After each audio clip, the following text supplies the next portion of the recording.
Welcome back, everybody. Level M Diecast. We are doing another up-to-date for Matchbox today. One you guys might enjoy a little bit.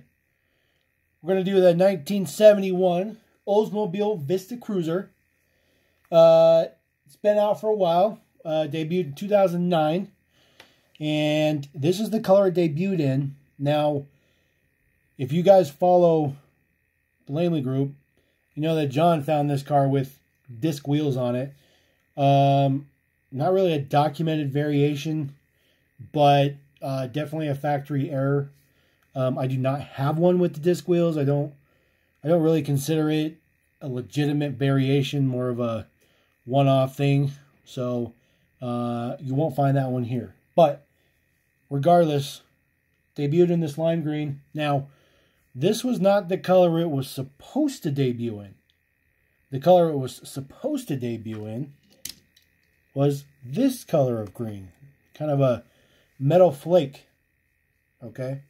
Obviously, this color is definitely more appropriate to the real-life version. It's a much better color. I don't particularly personally like the other color. Let that roll around just a couple more times. I'll put it up there so you can see the comparison. You know, this model was a big thing when it came out in 2009. There were some crazy wheel errors. They had the color issue. It was definitely something different. And you can see just how different those two colors are. Night and day difference. I'm not really sure. This has happened to Matchbox a few times over the years where they don't quite get the right hue. They don't quite get the right, you know, dull color versus a metallic or a satin or whatever it may be. But this is cool because it just gave us another model to collect. It was pretty cool. And we also got a wheel variation that year where they may have obviously ran out of the tri-spokes, and they ended up using those D10s, which are not even remotely close to a good wheel. It would have been really nice if they would have used the disc hub wheel as a stand-in, but maybe they didn't have any available at the time. You know, I'm sure that the production line just grabs the first thing they can grab to make sure production keeps going. So 2009, we also got a recolor. Recolor was in white. Now, the white one does have tri-spoke wheels. The tri-spoke wheels, it's kind of debatable on whether it's a legitimate variation. I kind of consider it a legitimate variation just because I know there's been more than just a few. I don't have the tri-spoke version, so I don't, just because of the uncertainty of that model, I don't consider that needing a need to have up-to-date. And you guys can definitely let me know if you feel like wheel variations are really considered to be up-to-date on a model. Because there are some showcases I would love to do, but I don't have a particular wheel variation, so I don't consider that up-to-date. But if you guys consider, hey, if you have the model, you have the model, that opens up our possibilities. Now, in 2010, we got the Lesney edition version. This is double die cast, so metal base, metal body. Obviously, extra tampo prints. The Lesney editions were absolutely phenomenal. Phenomenal. But at the time, Matchbox wasn't really in a position to have a collector line. I mean, that showed because towards the end of the run of Lesney editions, they ended up just scrapping, and there was a couple models that never even came out. But this one was fantastic. And see how good it looks with the disc wheels on it? I mean, that's super appropriate to a 70s car. I mean, it looks really, really good. It even has the white wall print on it. I really feel like they should have used this wheel more often. And as a matter of fact, this wheel is the only time they ever used this disc wheel on a standard model version is this one. This is the only time they ever used it. We're going to move on here now. We're going to go to 2011.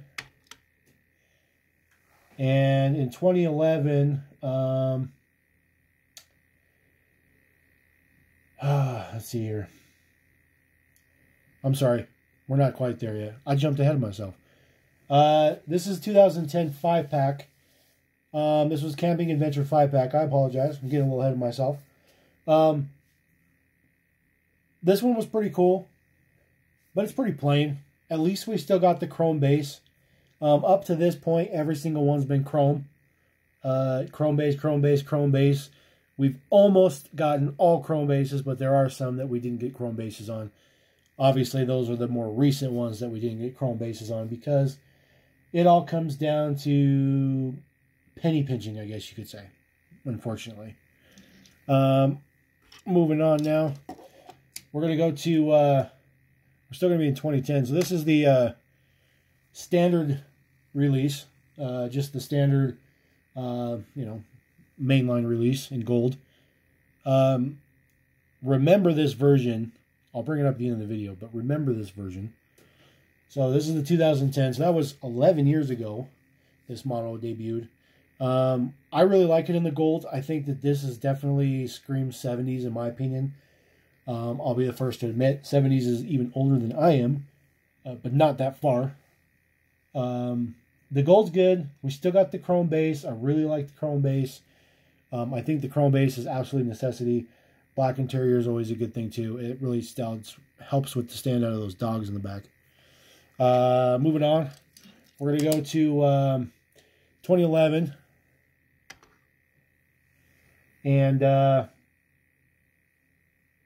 there's nothing better than this model's tampo print on the front. This was the standard release, the mainline release.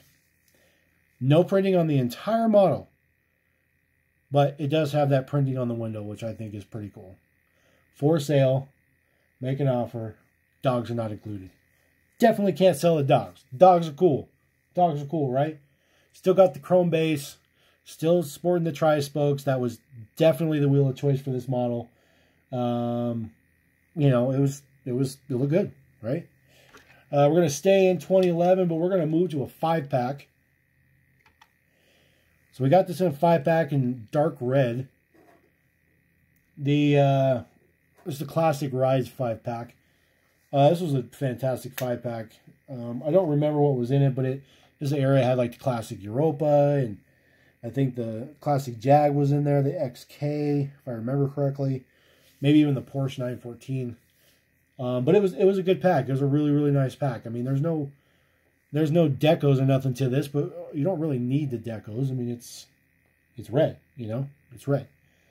Now, this model went on a 5-year hiatus in 2011 and didn't show back up until 2016, and it showed up as a 9-pack exclusive in yellow. The yellow, I feel like the yellow should have came much before that. I mean, yellow just screams 1970s. I mean, you just look at this car and you're like, yeah, that's definitely 70s right there. Definitely 70s. Yellow with the wood grain on it. Still got the chrome. Still loving the chrome, man. I think classic cars like this, you can't get away from chrome bases. You have to keep the chrome bases. And then, unfortunately, it went on another hiatus. And we didn't see it for 2 years. And then it shows up in pink. It's more of a magenta, I guess you could say. Metal flake pink. This was in the standard mainline, 2018. Had some simple printing on the side. Now you'll notice we lost the chrome base. And it makes a big difference. It really makes a big difference. If this pink was chrome, that would definitely be something to go for. That would definitely be something to go, hey, this is a sharp model. This is really nice. But unfortunately, it doesn't work that way, We're going to go on to the Sapphire version of 2018. These Sapphire versions were Target exclusives, which was a pain in the butt. But there were several per case on Target's exclusive cases. But as you guys know, Target doesn't have a whole lot of peg space, so in order to stock, they have to sell the other, 18 cars that were in the case, and that's difficult. But this was a nice model. We got the chrome on this one. It was obviously considered a special model. It's not a chase. Anybody who ever called this a chase, you're wrong. It was never a chase, and it never will be a chase.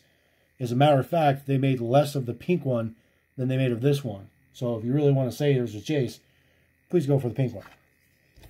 All right. And then we're going to round out last year, 2019,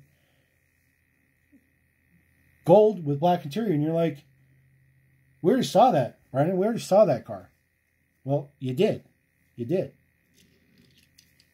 So this is a re-release.